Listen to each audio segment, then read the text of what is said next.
Welcome to Rocky Mountain National Park, folks. There are two ways It's amazing. to absorb Just unreal. everything there is to see at this picturesque place. I love this time of day in the park. Daylight But you can't see deep in space. and darkness. You're visiting the dark side of Rocky Mountain National Park. This small group When it gets dark, it'll be much more visible. prefers the latter. We have all these wonderful volunteers here that I call the Defenders of Darkness that bring their own telescopes out. Oh my gosh. And they bring their passion and their love for the night sky out to share with visitors. Get the opportunity to show the public what's out there. And what's out there in that moment when blue sky drifts off and bright stars begin to dot the heavens is something some people have never witnessed before. Seeing stars like this for the first time, every time I'm out here, I hear somebody say, we can't see this many stars at home. Or, I've never seen the Milky Way. What's it going to look like? But believe it or not, stunning views like this are not as jaw-dropping as they could be. They often get cluttered by a threat that's growing and glowing.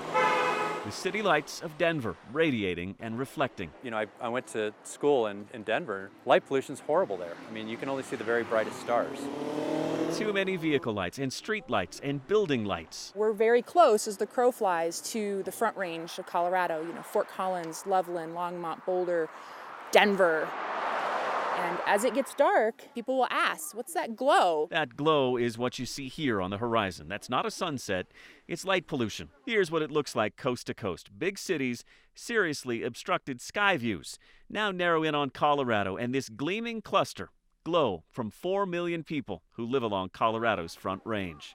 May not seem like a big deal, but for billions of years there was no man-made light here, where it can actually confuse those who call Rocky Mountain National Park home. Darkness is also really critical to the health of places like national parks, to the animals that make their home here, to the plants. That is fascinating. This ecosystem has evolved to have a very natural rhythm of daylight and darkness. And when we have light pollution introduced, then it certainly can have impacts on the animals and plants that make their home here. That's actually helped quite a bit. Enter the Defenders of Darkness, not just showing parkgoers what they're missing in the sky back home, Oh, that's bright. but reminding us how simple decisions we all make There's my shot. truly can be the difference between night and day. It's actually a relatively simple problem to fix in a lot of ways. A lot of times people at home can just replace an outdoor light. Every little bit helps. Just cutting down on the amount of wasted light that's going up into the sky means more and more stars become visible from our own backyards.